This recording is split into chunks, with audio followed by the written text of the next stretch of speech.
And welcome to Part 89 of my report on the McCarrick Report by Patrick Parson.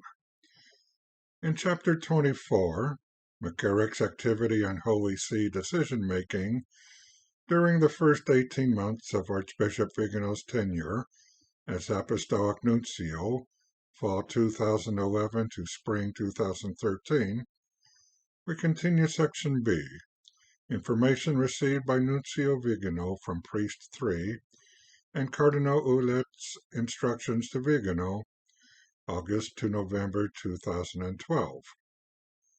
Viganò has asked for instructions in dealing with the McCarrick matter, now that Priest 3's experiences with McCarrick may become public.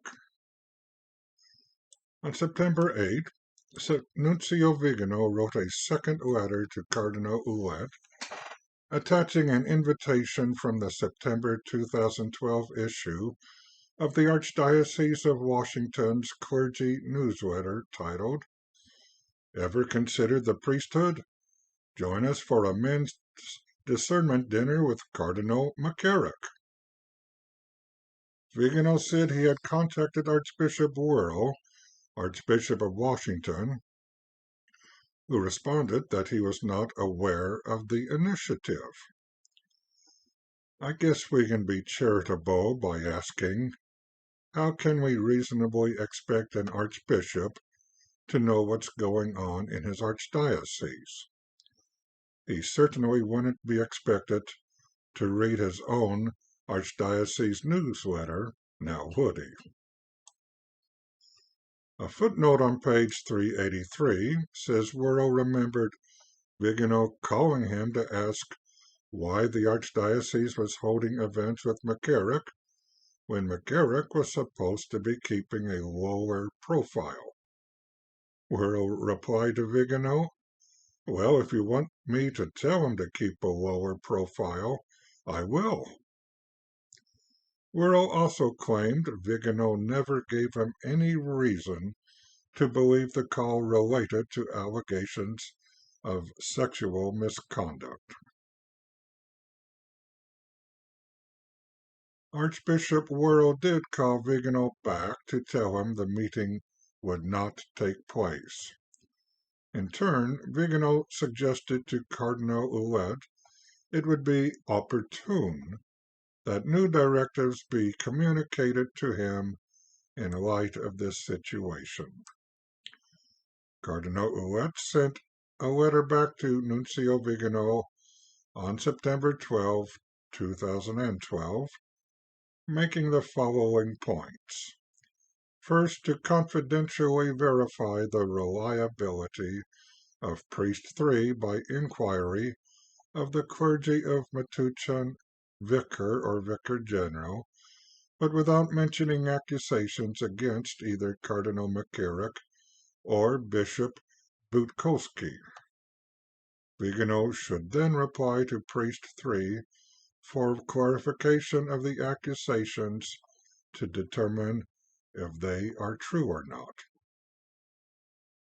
Also, Viganò should have a conversation with McCarrick, presenting Priest 3's accusation and reiterating to McCarrick, for his own good and that of the Church, to lead a more reserved life of prayer and not accept public commitments in the United States or abroad without explicit permission of the Holy See. Re also left it for Viganò to evaluate whether McCarrick's choice of residence in Hyattsville was truly problematic, where some young religious of the Argentine Congregation of the Incarnate Word, the IVE, were also living. Now, according to the report, Viganò did not follow through on Re's instructions. The Vicar General and Vicar for Clergy at that time expressed certainty that they had never been contacted by Viganò. Viganò also failed to contact Priest 3, who was waiting for Viganò to respond to his letter. According to a footnote, Ouet felt the matter was handled. He had given Viganò some specific tasks to accomplish, and that was that. It was not in Ouet's hands now. One odd thing about the report is that although it interviewed several people, it did not bother to interview Viganò himself. It seems a certainty he could have given very helpful information about who he did or did not talk to, and possibly even reasons for not talking to someone if he didn't.